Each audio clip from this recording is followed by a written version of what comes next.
పిల్ల ఇంకేమన్నానా? ఆడపిల్ల కాదు, కడుపులో ఉన్నది మగపిల్లాడు. పొట్టలా గుండ్రంగా ఉందంటే దాని అర్థం అదే. ఎక్కువ బాబు ఎక్కువ. సరే సరే, త్వరగా ఎక్కువ, త్వరగా త్వరగా, జాగ్రత్త. ఇదిగో మావయ్య, అమ్మకి మందులు తేవడం మర్చిపోకు.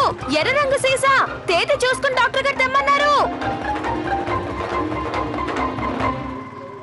దొరగారులంటే అలాగే ఉంటారు.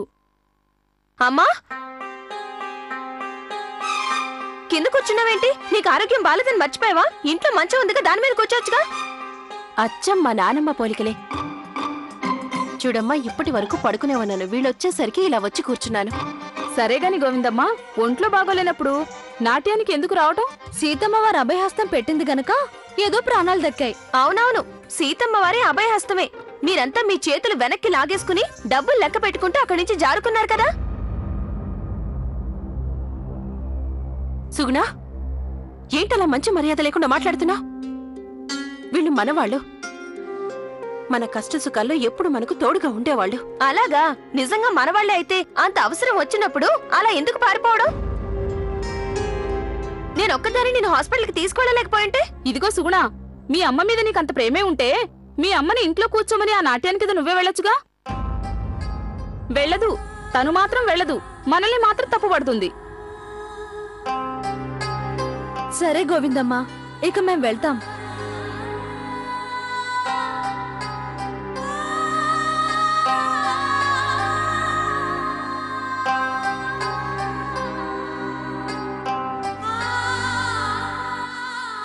అమ్మా,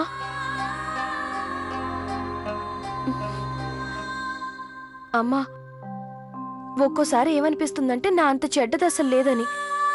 నా పంతం వల్ల, నా కలల వల్ల నేను నిన్ను సరిగ్గా పట్టించుకోలేకపోతున్నాను. నీ ఇబ్బందులన్నిటికీ కారణం నేనే కదా? లేదమ్మా, నా ఇబ్బందులకు కారణం నువ్వు కాదు. నా ఆనందానికే నువ్వు కారణం. నా ఆశలన్నింటికీ కారకురాలివి. ఒకటి చెప్పనా, నేను కూడా నీ వయసులో ఉన్నప్పుడు ఎప్పుడూ నీలానే కలలు కంటూ ఉండేదాన్ని. అవునా? అందుకే నీ కలలన్నీ నా కలల్లాగే అనిపిస్తాయి. నేనేమో నా తలరాతని ఎదుర్కోలేకపోయాను. కానీ నేను నీకు ఒట్టేసి చెప్తున్నాను, నేనెప్పుడూ కూడా సీతమ్మ వారితో మొరపెట్టుకునేది ఆవిడ్ని ఏమడుగుతానో తెలుసా? మా అమ్మాయిని కూడా నీలానే పవిత్రంగా ఉంచమంటాను. నేను కన్న కళ్ళు నెరవేర్చినందుకు నిన్నేం అనకపోయినా మా అమ్మాయి కలలన్నా నెరవేర్చమని అడుగుతాను.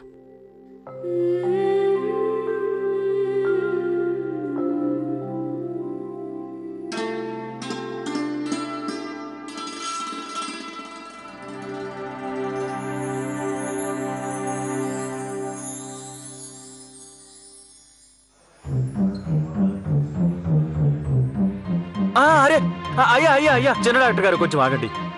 ఇలారా ఇలారా. ఏంటయ్యా? కొంచెం చెప్పవా? ఏంటది? అబ్బాయా అమ్మాయా? అలా అడగకూడదు. ఇక్కడ బోర్డు చూడలేదా నువ్వు? ఏం రాసిందో చదువు. ఇక్కడ లింగ నిర్ధారణ పరీక్షలు జరగవు. అరే అరే అయ్యా, జరగదంటే ఎలాగండి? ఏదో ఒకటి రాస్తూనే ఉంటారు. నేనెందుకు అడుగుతున్నానో తెలుసా? నాకు అబ్బాయి కాదు, అమ్మాయే కావాలి. నేనేం చెయ్యమని అడగను, ఊరికే పరీక్షించి చెప్తే చాలు. అలాంటి పరీక్షలైతే చట్టవిరుద్ధమైనవి. కానీ మందబుద్ధికి అబద్ధం చెప్పి 4 పైసలు సంపాదిస్తే తప్పే ఉంది. అయినా అలాంటి విషయాలు ఊరికే చెప్తారా? ఖర్చు అవుతుంది కొంచెం. అంతే కదా, నేను ఇవ్వనన్నానా? ఎంతో చెప్పండి.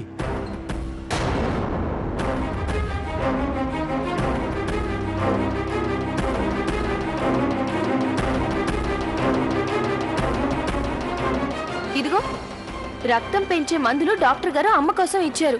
తీసుకో, ఈ మందు కొనుక్కునిరా. ఇదిగో మావయ్య, అమ్మకి మందులు తేవడం మర్చిపోకు. ఎర్ర రంగు సీసా తేదీ చూసుకుని డాక్టర్ గారు తెమ్మన్నారు.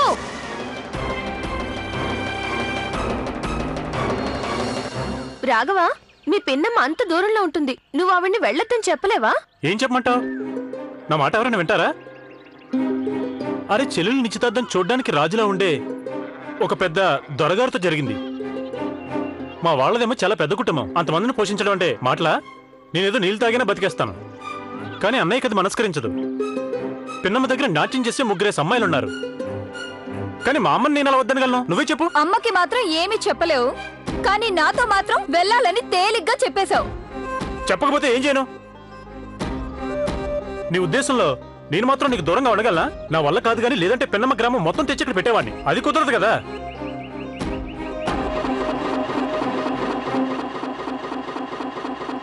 ఎవరితో బండి చెడిపోయినట్టు అనిపిస్తుంది. నేను వెళ్ళి చూస్తానండు.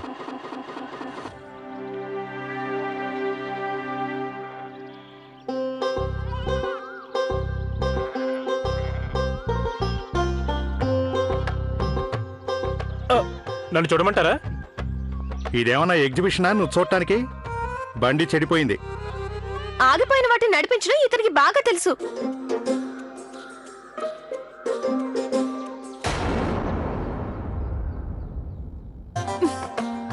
చెప్పులు తీయండి.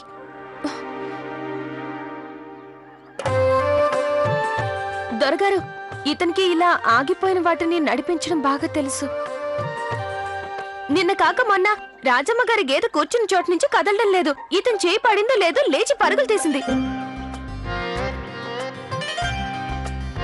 బహుశా నీకు బండికి గేదెకి తేడా తెలియదు అనుకుంటా. గేదె మాత్రమే కాదు, బావిలోంచి నీళ్లు తోడే మోటార్ని కూడా ఒక్క క్షణంలో నడిపించేశాడు. అంటే నువ్వు అతను ఈ బండి మీద చెయ్యేసేంత వరకు వినిపించుకోవన్నమాట. ఇదిగో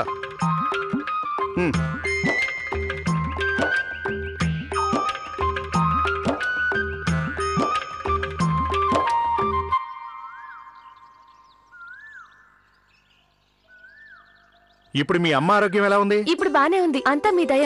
దిక్కుతోచని స్థితిలో మీరు చేసిన సాయానికి కలకాలం రుణపడి ఉంటాను.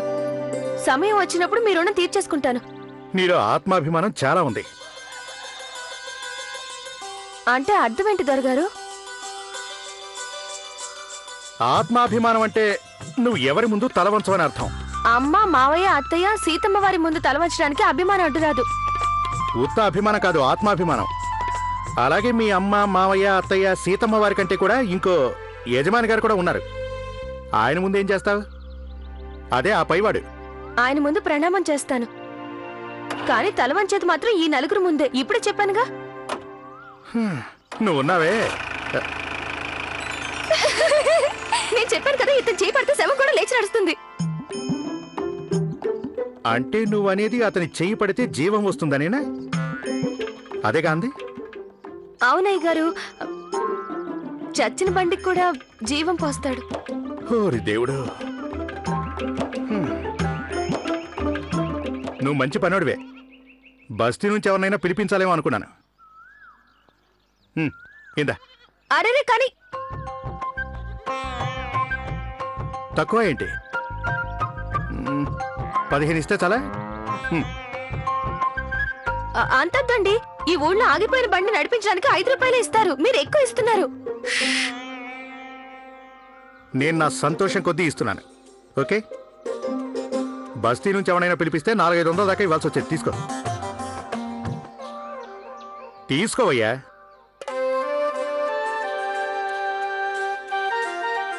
ఇదిగో అమ్మాయి, ఇద్దరి మధ్య పానకంలో పుడకలా ఎప్పుడు అడ్డురాకు.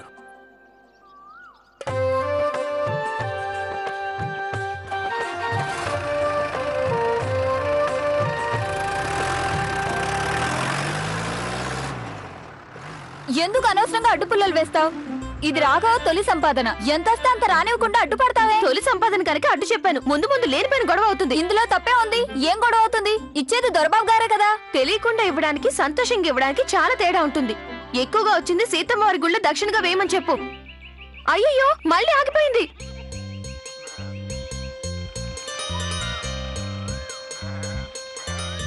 మళ్ళీ ఆగిపోయిందా?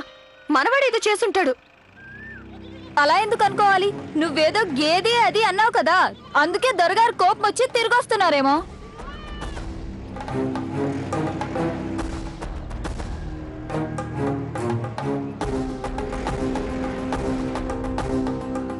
చెట్టు మీద దెయ్యాలు మట్టిలో కలవాలి, జుట్టు పోలిగాడు గుట్టుకుని చావాలి. చెట్టు మీద దెయ్యాలు మట్టిలో కలవాలి, జుట్టు పోలిగాడు గుట్టుకుని చావాలి. చెట్టు మీద దెయ్యాలు మట్టిలో కలవాలి. ఇదిగో, నీకు బండి నడపడం వచ్చా?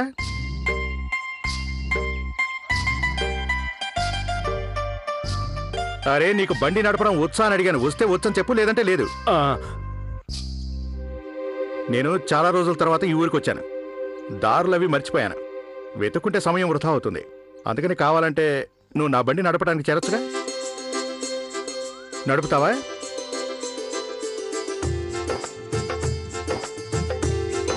అంటే నాకు ఉద్యోగం ఇస్తారా?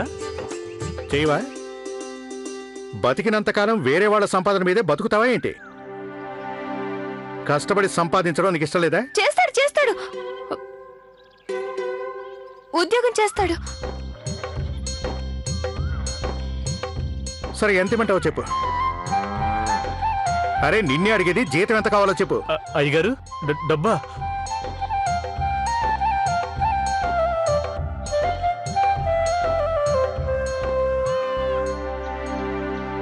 2000 ఇస్తే సరిపోతుందా?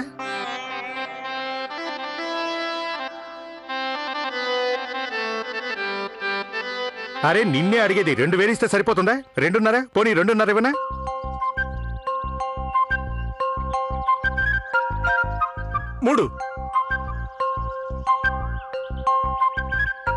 3000 ఇమ్మంటావా? నువ్వెందుకు ఊరికే తలాడుస్తున్నావు? నేను అడిగేది ఎక్కువ అనుకుంటే వదిలే, కావాలంటే నువ్వే నడుపుకో బండి.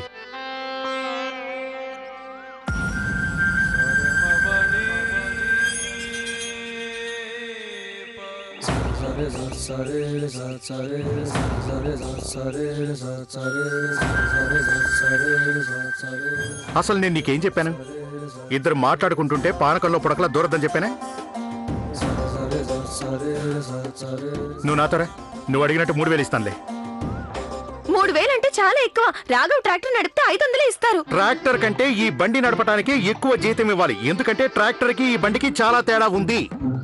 నేను ఈ కుర్రాన్ని పనిలో పెట్టుకోవాలి, ఎందుకంటే అతనికి పని కూడా తెలుసు. అందుకనే 3000 ఇచ్చినా పర్వాలేదు. సరే సరే, నువ్వు బండికు నడుపు. అసలు నువ్వు ఎలా నడుపుతావేంటో చూస్తాను.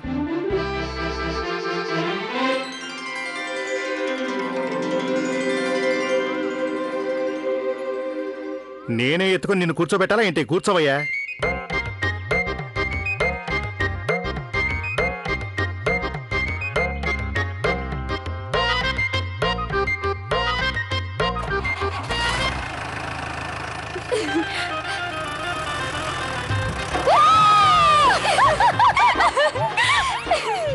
అబ్బాయి గారి పంట పండింది, అయ్యగారి రొట్టె విరిగి నేతిలో పడింది.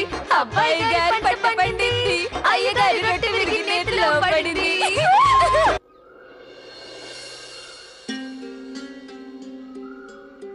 డబ్బులు తీసుకున్నాకేం చేయాలో తెలుసుగా? అరే చెప్పాను కదా, గోవిందమ్మ బాగానే ఉంది. మళ్ళీ దానికి ఏ రోగం రానివ్వను కదా. తప్పకుండా వచ్చి నాట్యం చేస్తుందిలే. ఏదైనా తేడా వచ్చిందో నా పని సంగతి అలా ఉంచి మీ ఇంట్లో వంట గింట ఉండవు. మాటలు తక్కువ, చేతలు ఎక్కువ నాకు. అరే వచ్చి నాట్యం చేస్తుందని చెప్పానా? తప్పకుండా వస్తుంది. ప్రణామాలు.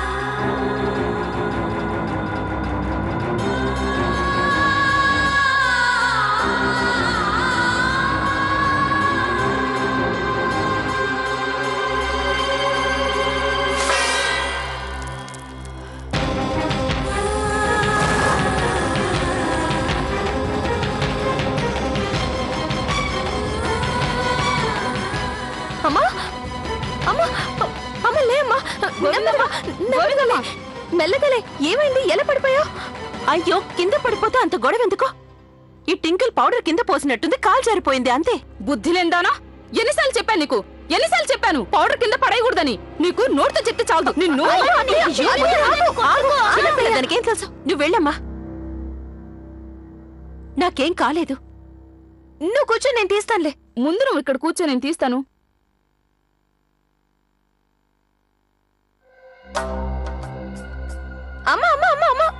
జాగ్రత్త అమ్మా. ఇక్కడ కూర్చో, పద కూర్చో కూర్చో. అమ్మా, ఇందాక నాకు అబద్ధం చెప్పావు కదూ, నీకు కళ్ళు తిరిగాయి, సరిగ్గా నిలబడడం కూడా నీ వల్ల కావట్లేదు. ఎందుకమ్మా అనవసరంగా ఏవేవో అబద్ధాలు చెప్తున్నావు? ఒంట్లో నీరసంగా ఉన్నప్పుడు ఆ సంగతి చెప్పొచ్చు కదా.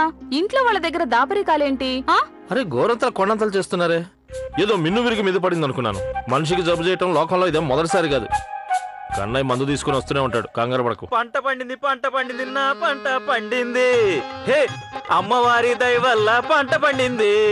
పంట పండింది నా పంట పండిందో. అమ్మవారి దయ వల్ల పంట పండిందో. పంట పండింది నా పంట పండిందో. అమ్మవారి దయ వల్ల. ఏమైంది నీకు? దారిలో నీకేమైనా కుబేరుడు దర్శనం వచ్చి నీ చేతిలో బంగారు నాణాలు పెట్టాడా? ఏదో అలాంటిదే అనుకో అన్నయ్య. ఇవాళతో తేలిపోయింది. మా లక్ష్మికి కడుపులో ఉన్నది ఆడపిల్లని తెలిసిపోయింది.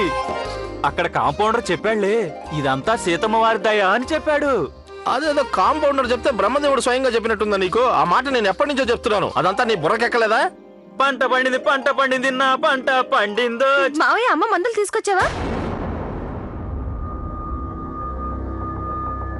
అమ్మ ఇందాకే కళ్ళు తిరిగి కింద పడిపోయింది. తొందరగా ఆ మందులు ఇటువు.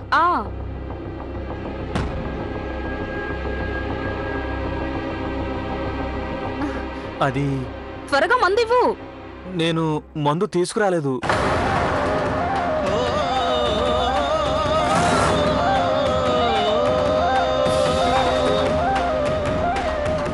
తేలేదా?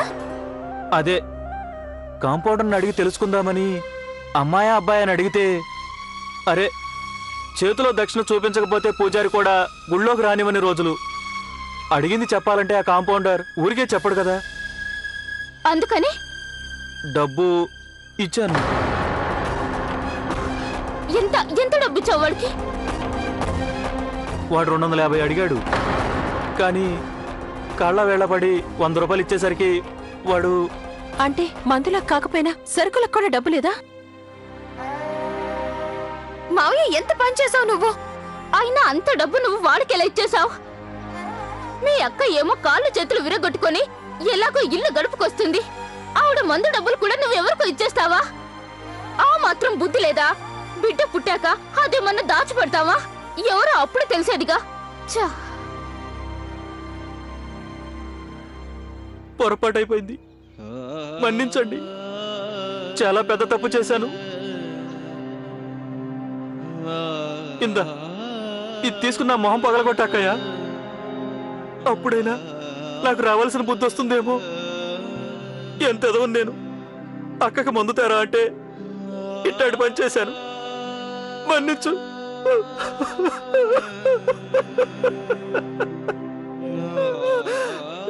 ఇంట్లో ఇలాంటి ఎదవలుంటే ఎవడి కొంపైనా మునుగుతుంది.